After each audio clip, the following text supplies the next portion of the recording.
السلام علیکم ورحمۃ اللہ وبرکاتہ۔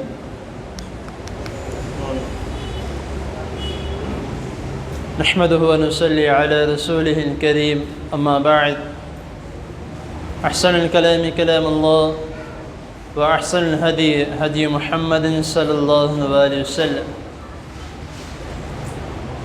حضرات محترم، اللہ تعالیٰ کی توفیق سے سیرت النبی کے متعلق رسول اللہ صلی اللہ علیہ وسلم کے زندگی کے معاملات آپ کے سامنے اختصار کے ساتھ بیان کیے جا رہے ہیں۔ رسول اللہ صلی اللہ علیہ وسلم سے محبت ہمارا ایمان ہے۔ جو شخص نبی کریم صلی اللہ علیہ وسلم سے محبت نہیں کرتا وہ مسلمان نہیں ہے۔ لیکن ہمارے معاشرے میں ہم نے محبت کو اظہار کرنے کے کئی طریقے بنا لیے۔ کوئی کچھ کر رہا ہے، کوئی کچھ کر رہا ہے، کوئی جلسے جلوس نکال رہا ہے، کوئی احتجاج کر رہا ہے، کوئی جھنڈیاں لگا رہا ہے، کوئی گلیاں سجا رہا ہے، کوئی اپنے گھروں کو سجا رہا ہے، کوئی مسجدیں سجا رہا ہے۔ اب یہ سوچنے والی بات یہ ہے کہ ہم نبی کریم صلی اللہ علیہ وسلم سے محبت کرتے ہیں تو اس کا اظہار بھی ہم رسول اللہ صلی اللہ علیہ وسلم کے طریقے کے مطابق کریں۔ اب ایک چھوٹا سا ایک نقطہ ہے، اگر وہ سمجھ میں آ جائے تو میرے حساب سے مزید تفصیل میں جانے کی ضرورت نہیں پڑے گی کہ جس نبی نے صلی اللہ علیہ وسلم ہمیں کنگھی کرنے کا طریقہ بتایا۔ میں کوئی بڑی بات نہیں کہہ رہا، نماز ایک الگ چیز ہے، حج عمرہ ایک الگ چیز ہے، اس میں تھوڑی مشقت ہے۔ کنگھی کرنا مشکل کام نہیں ہے، وہ چھوٹا سے چھوٹا بچہ بھی اس کے ہاتھ میں کوئی چیز پکڑا دو وہ کر لے گا۔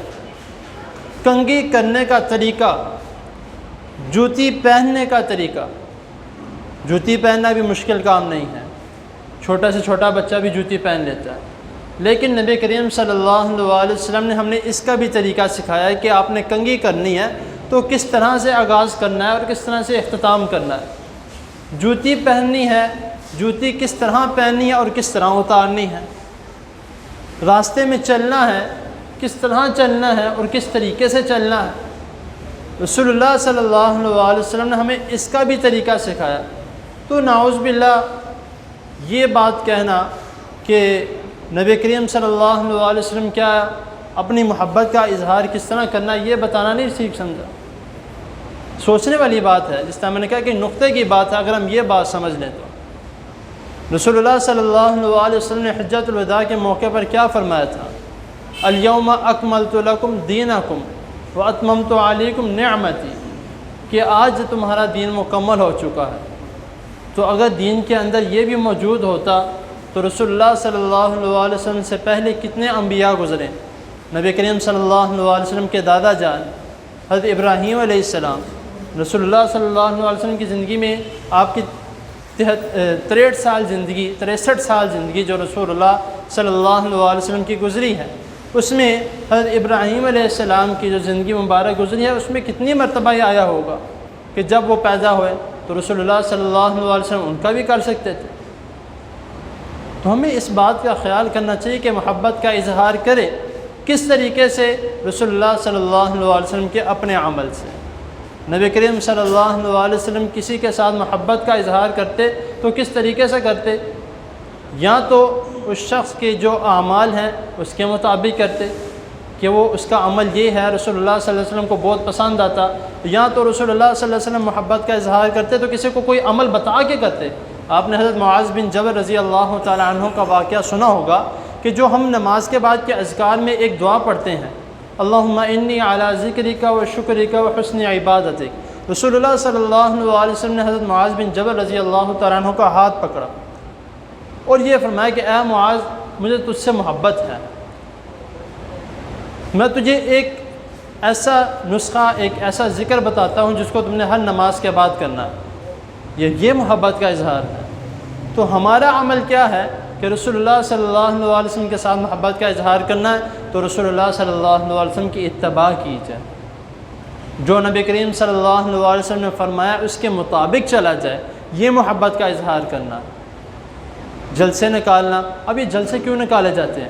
احتجاج، یہ احتجاج تب کیا جاتا ہے جب آپ کسی مسئلے میں ہوں، کسی پریشانی میں ہوں اور آپ کی اوپرلی سطح میں جو لوگ ہیں وہ آپ کی بات نہ سن رہے ہیں، تو احتجاج کیا جاتا ہے کہ ہماری بات سنی جائے۔ جس طرح آج کل بلوں کے معاملے میں یا اس طرح کے معاملوں میں احتجاج کیا جا رہا ہے گھروں سے نکل کے، تو یہ اس کو احتجاج، جلسہ کرنا کہتے ہیں۔ نبی کریم صلی اللہ علیہ وسلم کی ولادت پہ جلسہ کرنا نعوذ باللہ، یعنی کہ یہ گناہ والی بات ہے۔ کہ رسول اللہ صلی اللہ علیہ وسلم نے آ کے ہمیں دین کی طریقہ سکھایا، تو ہم ان کی ولادت پہ جلسہ کر رہے ہیں، روڈ بلاک کر رہے ہیں، لوگوں کو آنے جانے سے روک رہے ہیں، لوگوں کو تنگی پہنچا رہے ہیں۔ نبی کریم صلی اللہ علیہ وسلم کا تو یہ طرز عمل نہیں تھا۔ رسول اللہ صلی اللہ علیہ وسلم نے فرمایا کہ اگر تم راہداری سے اگر کوئی پتھر اٹھا کے بھی سائڈ پہ رکھتے ہو، اس کا بھی تمہیں ثواب ملتا ہے، صرف پتھر اٹھا کے سائڈ پہ رکھنے کا۔ تو ہم روڈ بلاک کر کے لوگوں کو تنگ کر رہے ہیں، ایمبولنس آ کے کوئی رک جاتی ہے، اس میں جو مریض ہے اس کا کیا حال ہو رہا ہے، ہمیں اس کی کوئی پرواہ نہیں۔ ہم نے نبی کریم صلی اللہ علیہ وسلم سے محبت کا اظہار کر، گلیاں سجاتے ہیں، جس طرح میں نے کہا مسجدیں سجاتے ہیں، تو ہمیں مسجدیں گلیاں سجانے کی ضرورت نہیں ہے، ہمیں اپنے اعمال سجانے کی ضرورت ہے۔ جب ہمارے اعمال سج جائیں گے تو انشاءاللہ تعالی ہماری قبر بھی سجی جائے گی، انشاءاللہ ہماری آخرت بھی سجی جائے گی، اور انشاءاللہ اللہ تعالیٰ کے فضل و کرم سے اگر ہم اس طرح محبت کا اظہار کریں گے، اس طرح میں نے کہا کہ اپنے اعمال کو سجا کے، تو انشاءاللہ اللہ تعالیٰ کے فضل و کرم سے میرا پورا ایمان ہے قیامت والے دن ہم رسول اللہ صلی اللہ علیہ وسلم کے ساتھ ہوں۔ تو اس کا ہمیں خیال کرنا چاہیے۔ اللہ تعالیٰ کی حضور دعا ہے اللہ تعالیٰ ہمیں جو سنا ہے اس کو سمجھنے کی اور اس پر عمل کرنے کی توفیق عطا فرمائے۔ جزاکم اللہ۔